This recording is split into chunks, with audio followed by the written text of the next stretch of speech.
Genesis 18 in the ESV. And the Lord appeared to him by the oaks of Mamre as he sat at the door of his tent in the heat of the day.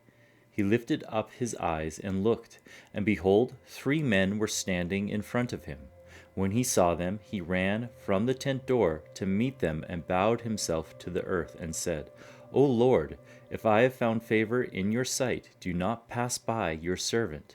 Let a little water be brought and wash your feet, and rest yourselves under the tree while I bring a morsel of bread, that you may refresh yourselves, and after that you may pass on, since you have come to your servant.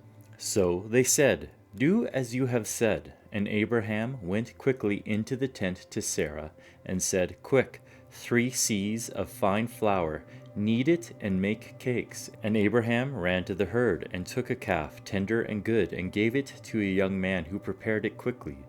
Then he took curds and milk and the calf that he had prepared, and set it before them, and he stood by them under the tree while they ate. They said to him, Where is Sarah, your wife? And he said, She is in the tent. The Lord said, I will surely return to you about this time next year, and Sarah, your wife, shall have a son. And Sarah was listening at the tent door behind him. Now Abraham and Sarah were old, advanced in years. The way of women had ceased to be with Sarah. So Sarah laughed to herself, saying, After I am worn out, and my Lord is old, shall I have pleasure? The Lord said to Abraham, Why did Sarah laugh and say, Shall I indeed bear a child, now that I am old? Is anything too hard for the Lord? At the appointed time I will return to you, about this time next year, and Sarah shall have a son. But Sarah denied it, saying, I did not laugh, for she was afraid. He said, No, but you did laugh. Then the men set out from there, and they looked down towards Sodom. And Abraham went with them to set them on their way.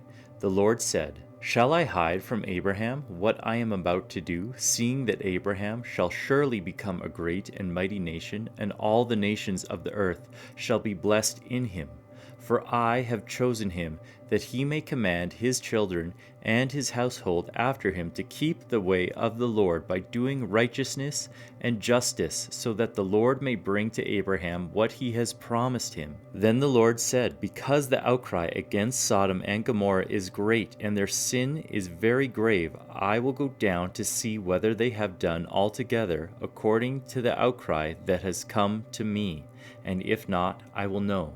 So the men turned from there and went towards Sodom, but Abraham still stood before the Lord. Then Abraham drew near and said, Will you indeed sweep away the righteous with the wicked? Suppose there are 50 righteous within the city. Will you then sweep away the place and not spare it for the 50 righteous who are in it? Far be it from you to do such a thing, to put the righteous to death with the wicked, so that the righteous fare as the wicked. Far be that from you.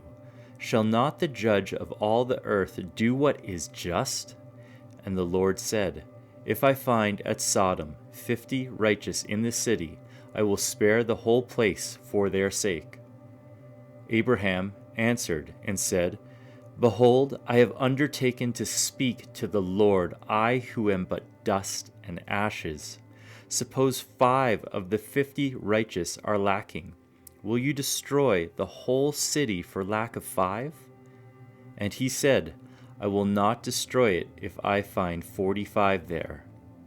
Again he spoke to him and said, Suppose 40 are found there. He answered, For the sake of 40, I will not do it. Then he said, O let not the Lord be angry, and I will speak. Suppose 30 are found there. He answered, I will not do it if I find 30 there. He said, Behold, I have undertaken to speak to the Lord. Suppose 20 are found there. He answered, For the sake of 20 I will not destroy it. Then he said, O let not the Lord be angry, and I will speak again but this once. Suppose 10 are found there. He answered, For the sake of 10 I will not destroy it. And the Lord went his way when he had finished speaking to Abraham, and Abraham returned to his place.